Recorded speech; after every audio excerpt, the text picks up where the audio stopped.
My name is Valentina, and I'm 34 years old. Right now, I'm standing at my 8-year-old daughter Lily's grave staring at my phone in complete disbelief. There's a photo of my husband Marcus on a beach in Turks and Caicos, his arms wrapped around another woman, both of them laughing in the sunshine. 3 days ago, my little girl was still smiling at me from her hospital bed. How could a father abandon his dying child for a vacation with his mistress? Before I continue this heartbreaking journey, please let me know where you're watching from. If this story touches your heart, please hit the like button and subscribe to hear more stories of survival and strength. Our life in suburban Colorado seemed perfect to anyone looking from the outside. Marcus and I had been married for 12 years, building what I thought was a solid foundation of love and trust. He was a successful attorney at one of Denver's most prestigious law firms, the kind of man who could charm a jury with just his opening statement. When we first met at a charity fundraiser, he swept me off my feet with his confidence and those deep brown eyes that seemed to see right through to my soul. Our daughter Lily was our miracle baby, born after 3 years of trying and 2 miscarriages that nearly broke me. The moment the doctor placed her in my arms, I knew my life had found its true purpose. But our joy was tempered when doctors discovered she had been born with a congenital heart defect. From the age of 3 months, our beautiful girl had been fighting battles most adults couldn't imagine. I had been an elementary school teacher at Riverside Elementary teaching 3rd grade and loving every minute of it. But when Lily's condition required more attention, more doctor visits, more sleepless nights monitoring her oxygen levels, I made the choice any mother would make. I left my career to become her full-time caregiver and advocate. We lived in a beautiful 4-bedroom house in Highlands Ranch, the kind of neighborhood where kids rode bikes until streetlights came on, and neighbors actually knew each other's names. Our home had a big backyard with a swing set Marcus installed when Lily was 2, though she could rarely play on it for more than a few minutes without getting winded. The walls were covered with her artwork, bright splashes of color depicting flowers, butterflies, and always pictures of our family holding hands. When Lily's cardiologist, Dr. Thompson, told us she would need her 3rd open-heart surgery, he was optimistic. Medical technology had advanced significantly since her last operation 2 years prior.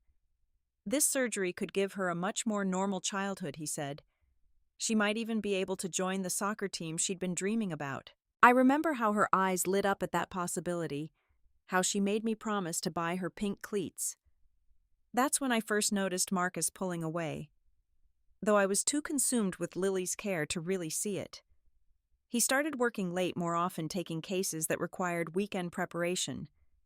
His phone, which used to lie casually on the counter, was now always face-down password protected with a code he'd changed. When it buzzed with messages, he'd quickly silence it, claiming it was just work. The traveling increased too. Chicago for depositions, Miami for client meetings, San Francisco for conferences. Always something urgent, always something that couldn't wait. I remember one night about 2 months before the surgery when he came home at 2 in the morning.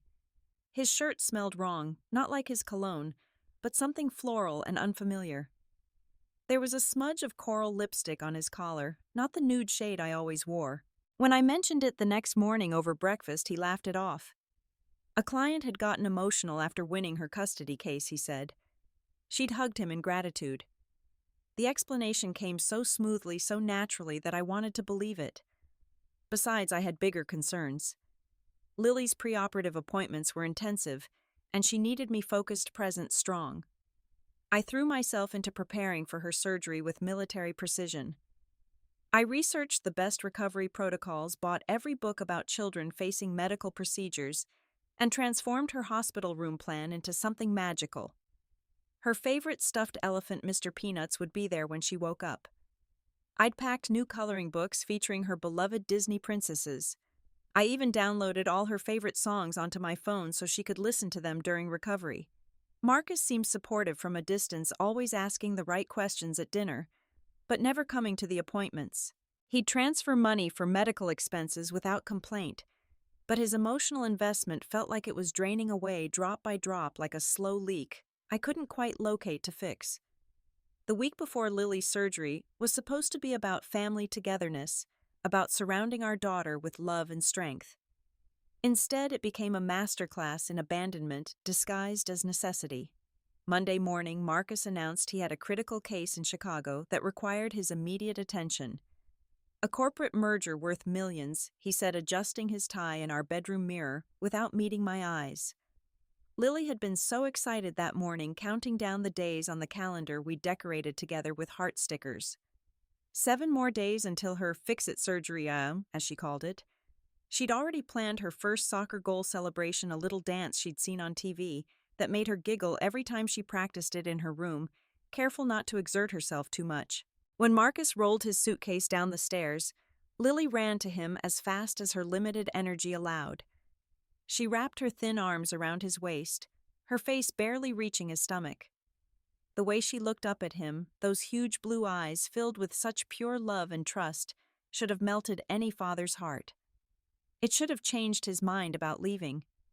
But Marcus simply patted her head, the gesture mechanical and brief. He promised her he'd be back in time for the surgery, that he'd bring her a special surprise from Chicago.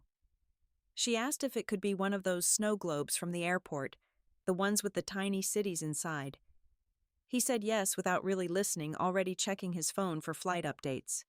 That evening, after I'd tucked Lily into bed with extra stories to make up for Daddy's absence, I sat in our kitchen staring at my phone. I wanted to call him to beg him to come home, to remind him that our daughter needed her father now more than ever. But something held me back. Maybe it was pride.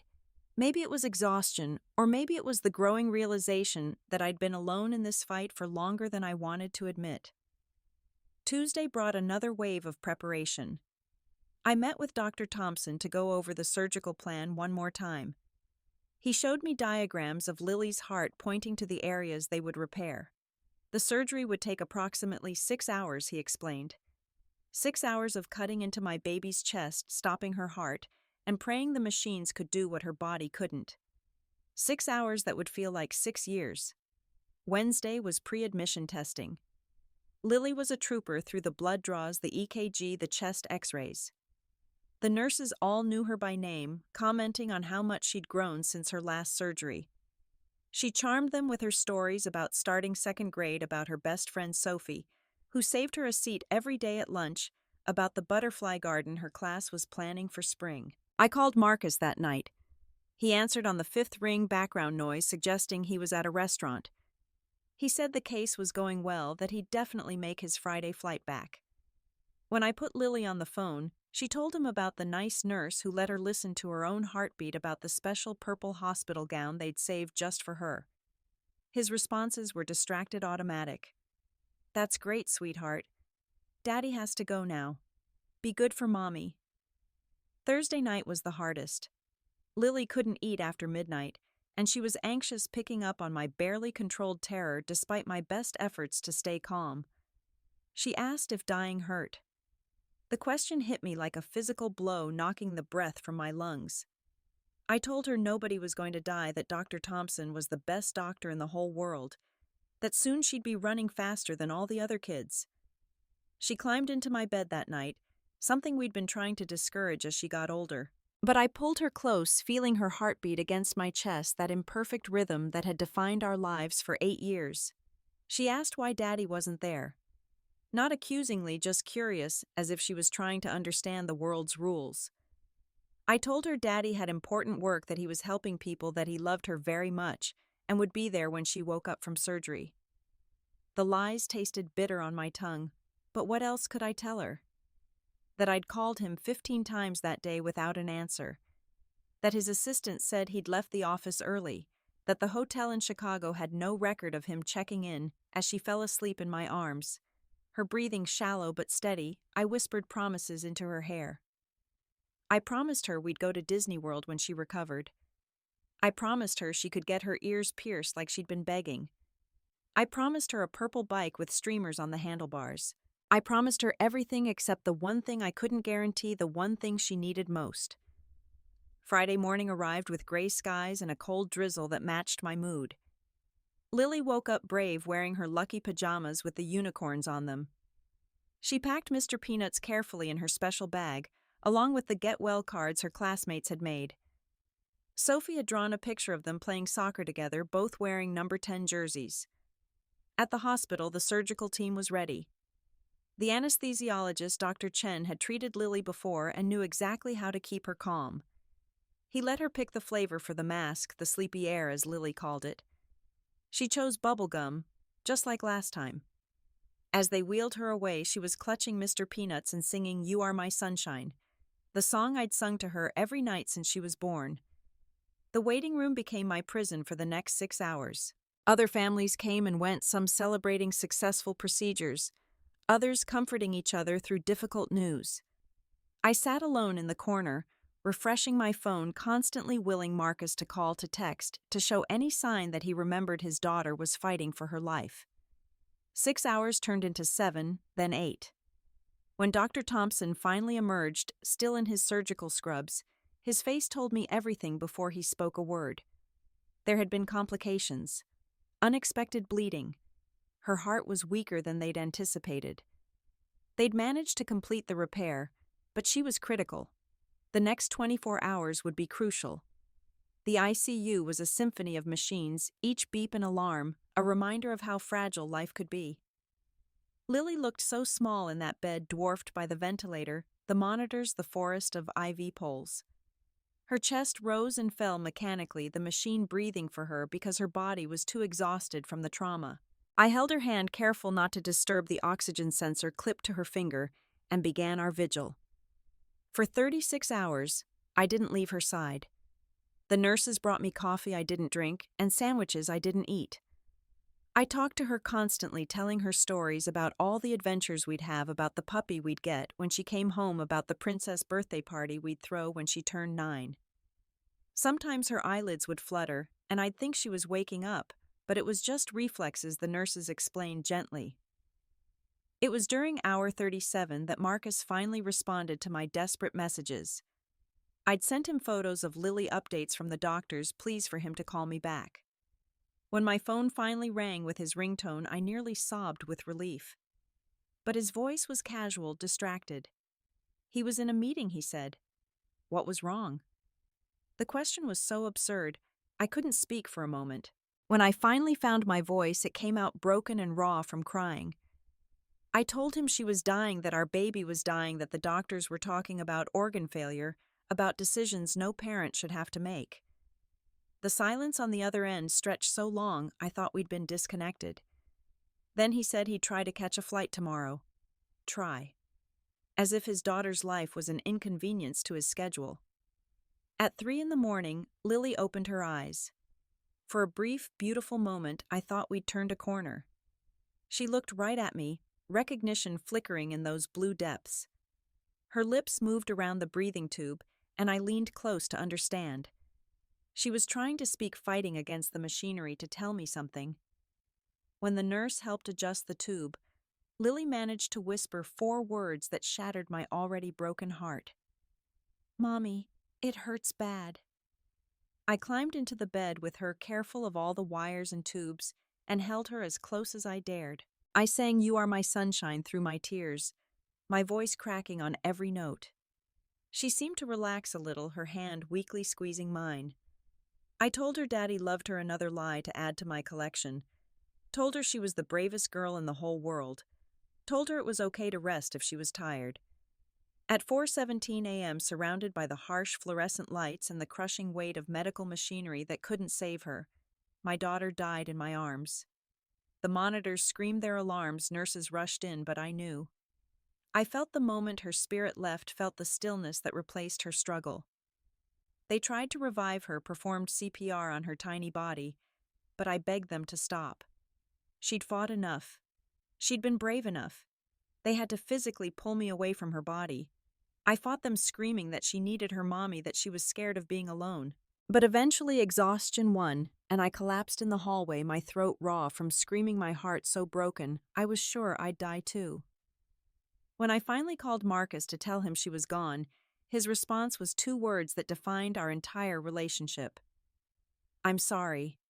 Not, I'm coming. Not, I love you. Not, how are you holding up? Just, I'm sorry. like he was expressing condolences to a casual acquaintance. The next days blurred together in a haze of impossible decisions. What kind of casket for an 8-year-old? What flowers for a little girl who loved every color equally? What dress when she'd been saving her favorite pink one for her first day back at school? I chose the pink dress anyway, the one with the twirly skirt she'd spin in until she got dizzy. The funeral home director was kind, experienced with grieving parents, but nothing could have prepared me for picking out my daughter's eternal resting place. I chose a spot under an oak tree somewhere she could hear the birds she loved to watch from her bedroom window. The headstone would be pink granite engraved with butterflies and the words, "Forever our sunshine." It was while I was signing paperwork at the funeral home, my hands shaking so badly I could barely hold the pen that my phone buzzed with an email. I almost ignored it, but the subject line caught my eye. Reservation confirmation, Turks and Caicos Resort and Spa. My exhausted brain couldn't process it at first. Then I saw the details. Mr. and Mrs. Marcus Richardson Honeymoon Suite Ocean View Couples Massage Package included. The email was a forward sent by mistake from an address I didn't recognize. Brittany Hayes. The name was familiar, floating just outside my grief-stricken consciousness. Then it clicked. Brittany was Marcus's new paralegal, the 28-year-old blonde who'd joined his firm 8 months ago. The one who'd come to our house for dinner once, who'd complimented my lasagna while secretly texting my husband under the table. My hands trembled as I called the resort in Turks and Caicos. The cheerful receptionist confirmed that yes, Mr. Marcus Richardson had checked in 2 days ago with his wife. They were enjoying their stay, had booked the sunset sailing excursion for that evening. When I explained I was the actual Mrs. Richardson, there was an awkward pause before she offered to transfer me to their room. I declined and hung up. The pieces fell into place with sickening clarity. Marcus hadn't been in Chicago. There was no urgent case, no corporate merger. While I held our daughter's hand in the ICU, while I sang her to sleep for the last time, while I watched the light leave her eyes, he was sipping cocktails on a beach with his mistress. The betrayal was so complete, so utterly devastating that I couldn't even cry. I was beyond tears, existing in a space where pain became numbness, because feeling everything would have killed me. I thought back to all the signs I'd ignored, the pieces I'd refused to put together. Lily had mentioned it once about 2 months ago after Brittany had left our house that night. "That pretty lady smells like Daddy sometimes," she'd said innocently while I tucked her in. I'd dismissed it, thinking she meant they used similar cologne or perfume. Now I understood she'd detected Brittany's perfume on her father's clothes, the same floral scent I'd noticed but explained away. The credit card statements I'd barely glanced at while managing Lily's medical bills told the whole story. 8 months of deception laid out in restaurant charges, jewelry store purchases, hotel bookings. While I was researching treatment options and fighting with insurance companies, Marcus was building a parallel life. The Thursday night client dinners at expensive steakhouses downtown. The weekend conference in Aspen that coincidentally matched Brittany's Instagram posts from the same location. The $3,000 charge at Tiffany's that he'd claimed was a client gift. What destroyed me most was the timing. He'd planned this trip knowing Lily's surgery was scheduled. He'd looked me in the eye, kissed our daughter goodbye, and left for a romantic getaway while she went under the knife. Every ignored call, every unanswered text, while I sat in that waiting room, he'd been deliberately choosing his pleasure over his daughter's life. The funeral took place on a Tuesday morning. 50 people came to say goodbye to a little girl who'd touched more lives in 8 years than most people do in 80.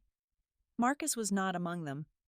My mother had flown in from Florida looking older than her 65 years as she held me up at the graveside. She'd loved Lily fiercely, had been planning to take her to the beach that summer to teach her to build sandcastles and look for shells. My best friend Jennifer stood on my other side, her own children clinging to her legs, confused by the sadness that had invaded their world. She kept asking where Marcus was, her voice getting angrier each time she had to repeat the question to arriving mourners. I couldn't form the words to explain. How do you tell people that a father chose a beach vacation over his daughter's funeral? Pastor Williams delivered a beautiful eulogy about angels returning home, about God needing the most special flowers for his garden. The words washed over me meaninglessly. I stared at the impossibly small white casket covered in pink roses and butterfly decorations her classmates had made. This wasn't how it was supposed to be. Parents shouldn't bury their children. Marriages shouldn't implode at the worst possible moment. Sophie Lily's best friend broke away from her parents and walked up to the casket. In her tiny hands, she held a drawing she'd made, two stick figures holding hands under a rainbow. "For when Lily wakes up in heaven," she whispered, placing it gently on top. That's when I finally broke, collapsing to my knees beside my daughter's grave, sobbing so hard I couldn't breathe. The other mourners included Lily's entire second-grade class, their young faces confused and solemn in their dress clothes. Her teacher, Mrs. Peterson, had created a memory book with all the children contributing drawings and messages. Dr. Thompson came, his eyes red-rimmed, apologizing again for not being able to save her. Even the nurses from the ICU attended, forming a line of guardian angels who'd fought alongside my baby. Our neighbors brought enough food to feed an army, though I couldn't imagine ever eating again. They shared stories about Lily helping their gardens, always gentle with the flowers, always excited to see new blooms. The mailman told me how she'd wait for him every day he delivered packages, insisting on carrying them to the door herself, even when they were almost as big as she was. As they lowered her casket into the ground, I wanted to jump in after it. The thought of her alone in the dark without Mr. Peanuts, without my voice to sing her to sleep, was unbearable. My mother and Jennifer had to physically hold me back as the first shovel of dirt hit the top of the casket, the sound like thunder in the silence that followed. After everyone left, I sat alone by her grave as the sun set. I told her about all the people who came about Sophie's drawing, about how Mrs. Peterson said she was the kindest student she'd ever taught. I promised her I'd visit every day, that I'd bring fresh flowers, that I'd never let her be forgotten. And I promised her something else, something that crystallized in my chest like steel. I would make her father pay for choosing his pleasure over her pain. Marcus returned 3 days after the funeral, walking through our front door with a tan and a guilty expression that didn't quite reach his eyes. He had the audacity to claim his flight had been delayed, standing there in our foyer with sand still visible on his expensive loafers. The lie was so brazen, so insultingly transparent, that I felt something inside me shift from grief to rage. Without a word, I walked to the kitchen counter where I'd printed out the evidence, including screenshots from Brittany's Instagram account. The photos showed them laughing on the beach, toasting champagne at sunset. Her wearing a bikini that left little to imagination while he grinned like a teenager. The timestamp on one photo was particularly damning, posted at the exact moment Lily had taken her last breath. I threw the papers in his face, watching them flutter to the ground like the death of our marriage. His expression cycled through surprise, anger, and finally settling on defiance. That's when he said the words that transformed my grief into purpose. He said I was always too busy with Lily anyway, that I'd stopped being a wife years ago, that a man had needs I'd ignored. But the cruelest words came next, words that no mother should ever hear from the father of her child. He questioned whether Lily was even really his daughter, said she was too sick to be his real child, that maybe God was doing them a favor by taking her early. The slap I delivered to his face was instinctive, the crack echoing through our house like a gunshot. It was the first time I'd ever hit anyone, and it felt like justice. Marcus grabbed his stinging cheek, his mask finally slipping to reveal the monster underneath. He admitted everything, then perhaps thinking honesty would somehow absolve him. He'd been seeing Brittany for a year, he said. She was pregnant with his child. A healthy child, he emphasized, as if Lily's illness had been a personal failing of mine. He deserved a normal family, he said, a wife who paid attention to him, children who could play sports and make him proud. The revelation that she was pregnant while our daughter was dying was the final insult to injury. While I'd been begging God to save one child, he'd been creating another. I asked him about the money then, about the $50,000 missing from Lily's medical fund, the account we'd set up for her future surgeries. His face told me everything before he stammered out an explanation about needing capital for a new life. That night after Marcus had retreated to a hotel, I called the best divorce attorney in Denver, a woman named Patricia Hoffman who'd built her reputation destroying unfaithful husbands. By morning, she had a team of investigators documenting everything. The credit card records revealed more than just dinners and gifts. Marcus had used $200,000 from our joint assets, including Lily's college fund, to buy Brittany a 5-carat engagement ring and put a down payment on a condo in downtown Denver. The evidence was overwhelming and damning. Hotel receipts from when he claimed to be at conferences, text messages retrieved from his phone backup explicit and dated during Lily's previous surgery, photos from security cameras showing him entering Brittany's apartment while I was at the hospital. The investigator even found evidence of a joint bank account he'd opened with her 6 months ago. I contacted Marcus's law firm's senior partners with the evidence. Attorney-client privilege didn't protect him from violating the firm's code of conduct, especially when he'd been billing hours to clients while vacationing in the Caribbean. The partners were horrified not just by the moral implications, but by the potential damage to their reputation. They placed him on immediate administrative leave pending a full investigation. Word spread quickly through Denver's legal community. Marcus had made enemies over the years with his aggressive tactics and arrogant demeanor. Now they smelled blood in the water. 3 major clients pulled their business within a week. The State Bar Association opened an ethics investigation based on the misuse of client funds he'd been hiding in our accounts. Brittany panicked when she realized the scope of what was happening. The other partners' wives, a powerful social circle in Denver, immediately froze her out. She was disinvited from events, ignored at the office, treated like the pariah she was. The stress took its toll, and she miscarried at 10 weeks, calling Marcus hysterically from the hospital, blaming him for ruining her life. I decided to share my story on social media, not for sympathy, but for accountability. The post was simple, just the facts of what had happened, accompanied by a photo of Lily in her hospital bed and the screenshots of Marcus and Brittany on the beach. Within 48 hours, it had been shared over 2 million times. Messages poured in from strangers around the world, mothers who'd faced similar betrayals, fathers disgusted by Marcus's actions, healthcare workers who'd seen too many children die without their parents present. The viral attention brought unexpected consequences for Marcus. News outlets picked up the story, running segments about parental abandonment during medical crises. His face became synonymous with failed fatherhood. Potential employers Googled his name and found the story immediately. The comfortable future he'd planned with Brittany evaporated like morning mist. Brittany left him 3 months after the miscarriage, moving back to Dallas to live with her parents. She sent me a letter trying to apologize, claiming she hadn't known about Lily's surgery. I didn't respond. Whether she knew or not was irrelevant. She'd chosen to pursue a married man, had participated in destroying a family already struggling with a sick child. Her guilt was hers to carry. The divorce proceedings were swift and decisive. Patricia Hoffman was brilliant, using Marcus's own legal knowledge against him. He knew exactly what he'd been doing when he moved assets, which made it fraud rather than ignorance. The judge, a grandmother herself, was visibly disgusted by the evidence, particularly the timestamp showing Marcus posting beach photos while his daughter was dying.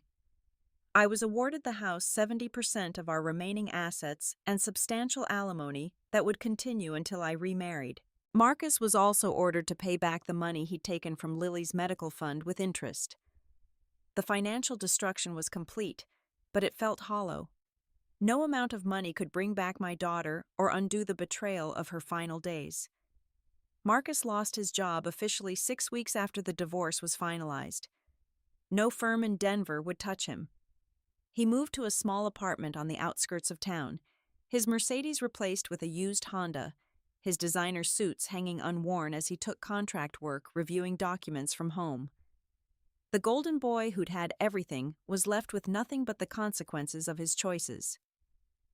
During one of our last communications through lawyers, Marcus tried to claim he wanted to visit Lily's grave, that he had a father's right to mourn. I had my attorney respond that he'd forfeited that right when he chose a beach over her bedside, a mistress over his daughter's last moments. The cemetery was public, I couldn't stop him from going, but I made it clear that if I ever saw him there, I would make sure everyone present knew exactly who he was and what he'd done.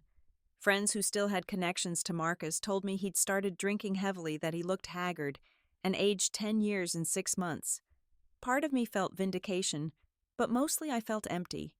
His suffering didn't bring Lily back, didn't undo the pain of her asking for her daddy in those final hours, didn't erase the image of her dying without her father's love. The support from the community was overwhelming. Strangers sent donations to the Children's Cardiac Unit in Lily's name. A local artist created a butterfly mural at her school with her name in the wings. Her classmates planted a garden where she used to sit during recess, each child choosing a flower that reminded them of her. These gestures of love stood in sharp contrast to her father's abandonment. 6 months after losing Lily, I stood in what had been her bedroom, now transformed into something else.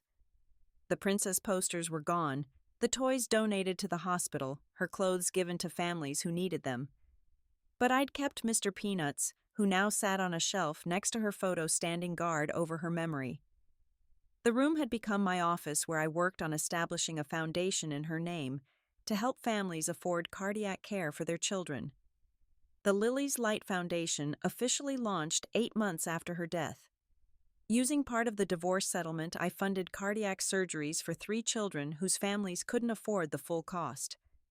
Watching those children recover, seeing them run and play, like Lily, never could brought a bittersweet healing I hadn't expected.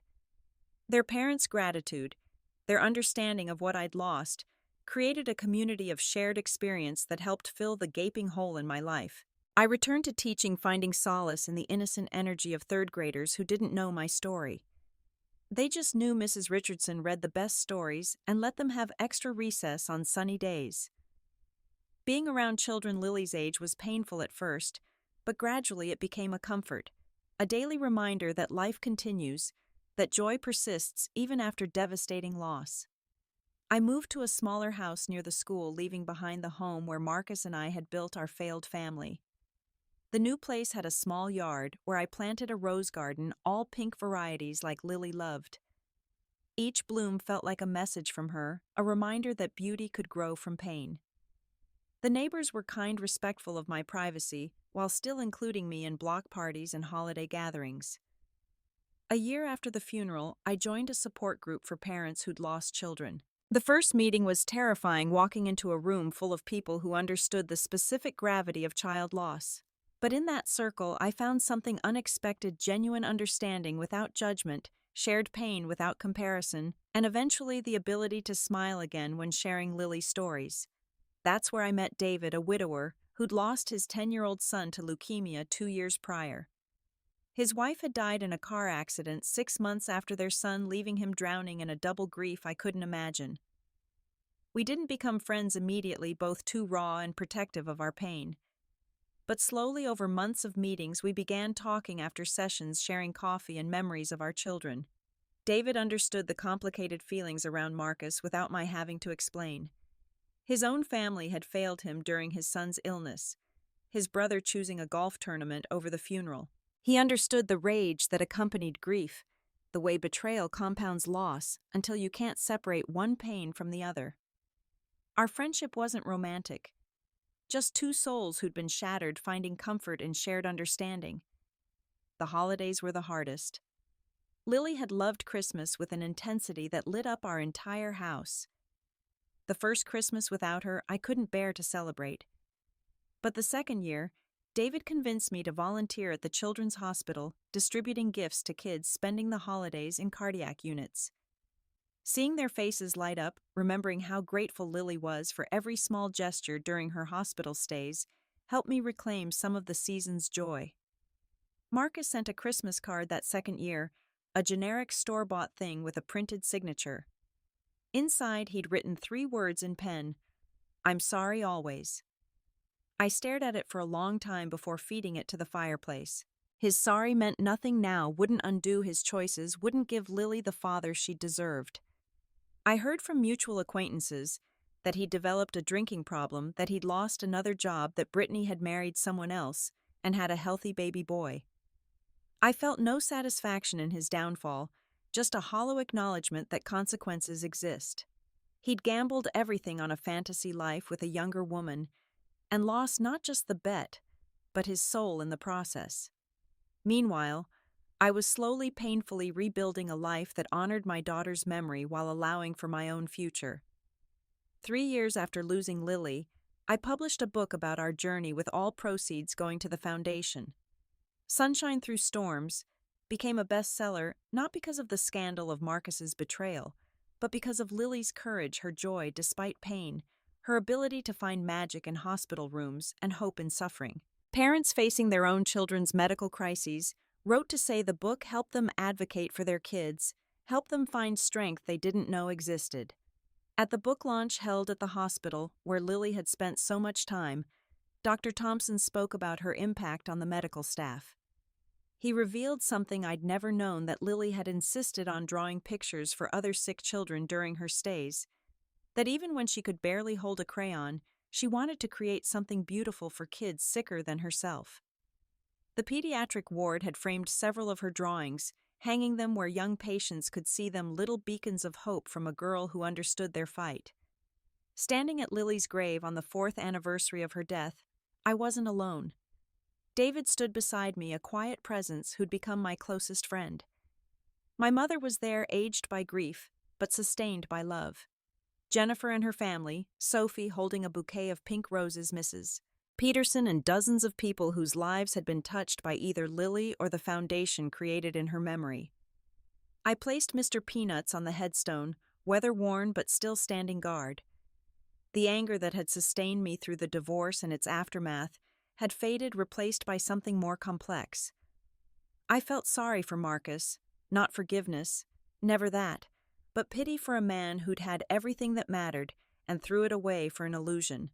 He'd missed Lily's final moments for a beach vacation, traded his daughter's love for a mistress's attention, and would live with that choice forever. Speaking to the gathered crowd, I shared my favorite memory of Lily, the day she'd insisted on wearing her Halloween costume to chemotherapy, because she wanted to make the other kids laugh. She'd been a butterfly that year, wings sparkling with glitter. She'd applied herself, twirling down the hospital halls, despite her exhaustion bringing smiles to faces creased with worry. That was my daughter, finding light in the darkest places, spreading joy even while fighting for her life. The foundation had funded 23 surgeries by then, with 23 children alive, because strangers had cared enough to donate. Each success felt like Lily's heart beating in another chest, her spirit living on through saved lives. Parents sent photos of their children playing sports, graduating kindergarten, doing all the things Lily never got to do. It was devastating and beautiful simultaneously, the complex emotion of meaningful grief. As people began to leave the cemetery, Sophie approached me, now 12 and tall for her age. She'd never forgotten her best friend, still visited the grave regularly, still drew pictures, though her art had evolved from stick figures to detailed portraits. She handed me an envelope. Inside was a letter she'd written to Lily about starting middle school, about her first crush, about missing her friend during all these milestone moments. I promised to read it to Lily later when it was just us. That evening I returned alone to the cemetery as promised. Sitting on the grass beside her headstone, I read Sophie's letter aloud, then talked to my daughter about everything and nothing. I told her about the children the foundation had helped, about my new house with the rose garden, about David, who understood Mommy's sadness and never tried to fix it. I told her that Daddy was sick now, that his choices had made him sick in his heart and mind, but that we didn't need to hate him. Hate was too heavy to carry along with grief. The sun set behind the oak tree, casting golden light through its leaves onto Lily's grave. In that moment, I felt her presence, not in any supernatural way, but in the peace that had finally found its way into my heart. Marcus had taught me about betrayal, about the depths of human selfishness, about pain that transcends physical suffering. But Lily had taught me more, about unconditional love, about strength and vulnerability, about finding joy in the midst of struggle. Your daddy lost more than he knows, baby girl. He lost the chance to be your hero, to hold your hand through the scary parts, to witness your incredible bravery. he lost the privilege of being the man you looked up to, the father who would have walked you down the aisle, the grandfather to children you'll never have. He chose temporary pleasure over eternal love, and that choice will haunt him longer than any legal consequence or social judgment. But we didn't lose, did we, sweet girl? We had 8 years of butterfly kisses and bedtime stories of singing our song, even when it hurt to breathe, of proving that love doesn't require perfect health or ideal circumstances. You taught me that strength isn't about never falling apart, but about choosing to rebuild with the pieces. You showed me that a life measured in years isn't as valuable as a life measured in impact. I stood to leave, touching the headstone one last time. The inscription below her name and dates read, "She taught us to find sunshine through every storm." It was the truth that sustained me, the lesson that allowed me to survive not just Marcus's betrayal, but the loss of my entire world. Lily had been my sunshine, and even in death, she continued to light the way forward. Walking back to my car, I thought about the strange journey that had brought me here. If someone had told me 4 years ago that I'd lose my daughter, discover my husband's affair, divorce him, start a foundation, and find meaning in such devastating loss, I would have said it was impossible. But possible and impossible had lost their meaning when Lily died. Everything since had been about choosing what to do with the impossible, how to honor a loss too great for words. Marcus had chosen escape, fleeing into the arms of another woman, into the bottom of bottles, into a fantasy where he wasn't the father who'd abandoned his dying child. I'd chosen differently, channeling grief into purpose, betrayal into determination, loss into love for other children who needed what Lily couldn't have. It wasn't a choice that made me better than him, just different. Just someone who understood that running from pain only makes it chase you harder. As I drove home, I passed the hospital where Lily had spent so much time. The butterfly mural was lit up, part of a new memorial garden funded by community donations. Families sat on benches, some crying, some laughing, all carrying the weight of sick children and uncertain futures. I remembered being them, remembered the desperate hope and crushing fear that defined every day. Now I was on the other side, not healed, but healing, not whole, but somehow complete in my brokenness. My phone buzzed with a text from David. He was checking in, making sure the cemetery visit hadn't been too overwhelming. It was a simple gesture, but it represented everything. Marcus hadn't been someone who showed up for the hard parts, who understood that sometimes support means just acknowledging the pain without trying to fix it. I texted back that I was okay, that Lily's grave looked beautiful with all the flowers, that Sophie's letter had made me cry, but in a good way.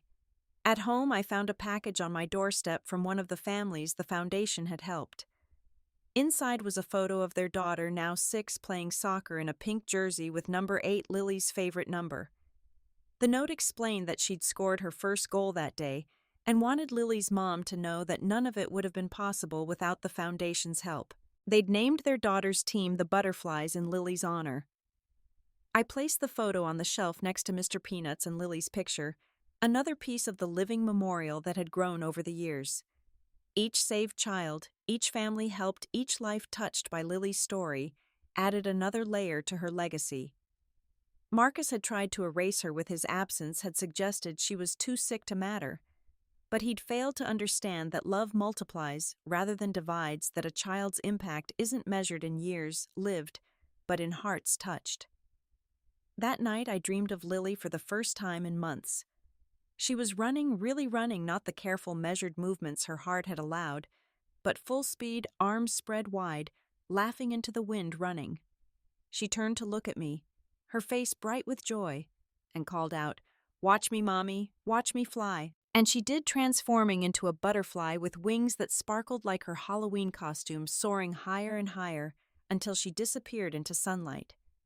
I woke up crying, not sad, feeling like she'd sent me a message that she was free, that she was exactly where she needed to be. The pain of losing her would never fully fade. The scar of Marcus's betrayal would always ache in certain weather, but I'd learned to carry both without letting them define me. I was more than a grieving mother, more than a betrayed wife. I was a teacher, a foundation director, a friend, a survivor, and most importantly, I was still Lily's mom, a title that death couldn't revoke. The sun rose on another day without my daughter. Another day Marcus would presumably waste in self-pity and regret. Another day the world would keep spinning despite my loss. But it was also another day to honor Lily's memory, another chance to help a sick child, another opportunity to prove that love is stronger than death. That purpose can grow from pain, that even the deepest betrayal can't destroy a spirit that refuses to break. This is the truth. I've learned through the hardest teacher life offers, grief is not something you overcome, but something you incorporate. Betrayal is not something that defines you, but something that refines you, and love, real love, like what I shared with Lily, transcends physical presence and temporal limitations. Marcus chose a beach over our daughter's bedside, chose pleasure over responsibility, chose himself over family. But in doing so, he revealed who he really was, and more importantly, he revealed who I really was, a mother whose love couldn't be diminished by absence, a woman whose strength couldn't be broken by betrayal, a human who chose meaning over bitterness. The story doesn't end with happily ever after. There's no magical reconciliation, no sudden healing, no moment where everything makes sense. Instead, it continues with daily choices to honor, rather than forget, to help, rather than hate, to build, rather than destroy. Every child the foundation helps carries a piece of Lily forward. Every rose that blooms in my garden whispers her name. Every time I choose love over anger, I defeat Marcus's betrayal all over again. To anyone reading this who's faced their own betrayal during crisis, who's been abandoned when you needed support most, who's lost a child while others looked away, know this. Your pain is valid, your anger is justified, but your future isn't defined by someone else's failure. You can choose to let betrayal make you bitter, or better, to let loss make you empty or empathetic, to let abandonment make you alone or independent. The choice isn't easy, and some days you'll choose wrong, but each new day offers another chance to choose again.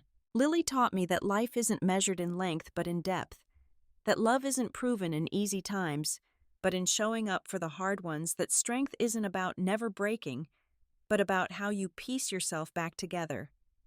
Marcus taught me that some people will fail you in unimaginable ways, that trust can be weaponized, that the person supposed to stand beside you might be planning their escape. But neither lesson negates the other.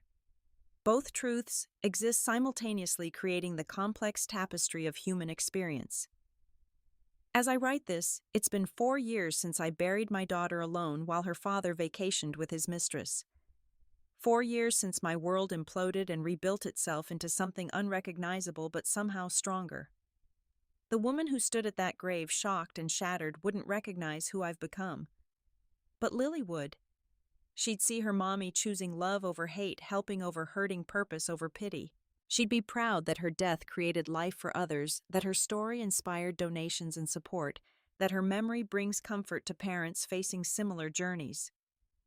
Marcus remains a cautionary tale, a man who had everything and lost it chasing nothing. Last I heard, he was living in another state, working at a small firm, drinking too much and alone. Brittany married someone else, had her healthy children, and presumably never thinks about the family she helped destroy. But their choices don't matter anymore. They're footnotes in a story that became about so much more than betrayal, a story about love that transcends death, strength that emerges from shattering and finding sunshine through the storms. If you've watched this far, you've witnessed the worst and best of humanity, the depths of betrayal, and the heights of resilience. What would you have done in my situation? How would you have handled such devastating abandonment during your darkest hour? Please share your thoughts in the comments below. And if this story touched your heart, please like and subscribe to hear more stories of survival and strength. Share this with anyone who needs to know they're not alone in their pain, that betrayal doesn't have to be the end of their story. Thank you for listening to Lily's story, for honoring her memory with your time, and remember, you are stronger than you know, braver than you believe, and more loved than those who betrayed you could ever understand.